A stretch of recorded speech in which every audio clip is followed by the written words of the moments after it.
Любое вещество начинает играть с твоим умом. Вся вот эта айваска, наркотик и так далее, это временное открытие узкого коридора, где ты попадаешь в определенное измерение, а потом выпадаешь из него. Рвота со смыслом, понимаешь?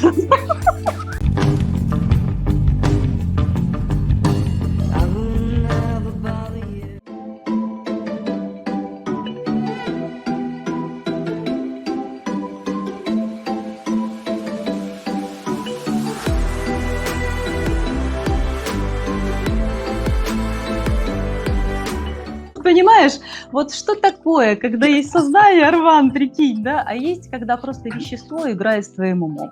Давай поговорим сегодня с тобой об опыте айваски, как тебе?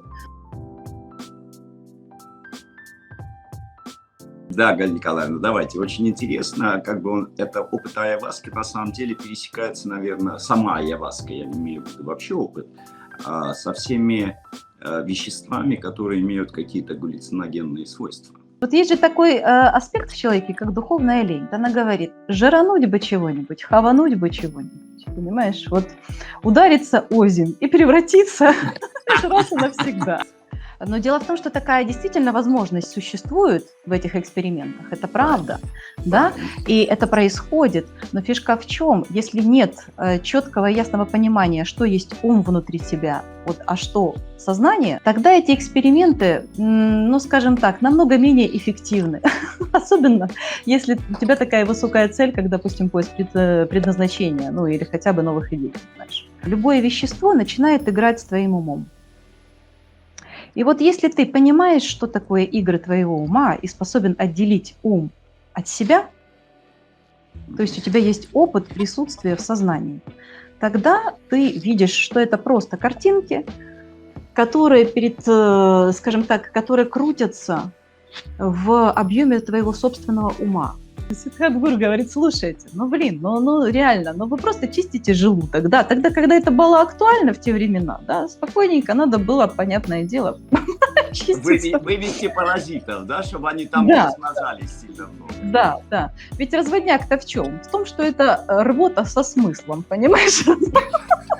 Что айваска – это якобы некая рвота со смыслом. На этом построен весь бизнес. Перехватили инициативу у опиумных клубов и счастливы, понимаешь? Тот же эффект. Валяются и блюют, какая еще, конечно. Бизнес чистой воды. Все, что я получил от айваски, я получаю именно там, чему я научился в школе Шабшай Technology. Это правда. Я каждый раз буду благодарить, потому что жизнь моя вот так перевернулась. То есть мои-то года и вот так перевернуть. Это счастье. Я всегда буду говорить, что я нашел счастье. Счастье не в школе, а счастье внутри себя. Спасибо. Спасибо, дорогой, спасибо. Ты знаешь, спасибо за теплые слова. Вот это экологический метод. Мы его всегда искали. Мы же понимаем, что многие, да, входя в измененное состояние сознания, правда ищут чего-то. Это же люди деятельные, они же идейные. Это люди, которые всегда к чему-то стремились, безусловно.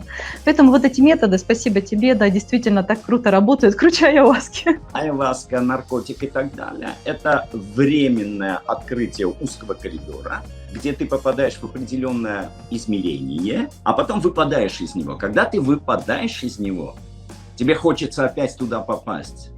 То есть именно в это измерение, где у тебя чистый разум, ты находишься в настоящем моменте. Вот это и есть, люди это называют кайфом. Да. На самом деле, как я могу трактовать, это вот именно вот этот узкий коридор, когда у тебя останавливается внутренний диалог. Ну где же нас учат отделять ум от сознания? Ну согласись. Учат Шабшай Technology. То, что я умею находиться вот в состоянии айваски круглые сутки, тоже отвечаю на зуб, на горло и на все. Друзья, когда вы начинаете чувствовать воздействие химии на свою систему, а это всегда момент, который приходит, и вы его ощущаете, как, допустим, некое измененное состояние сознания, постарайтесь не идти вниманием за теми картинками, которые будут появляться пред вашей ясной очи.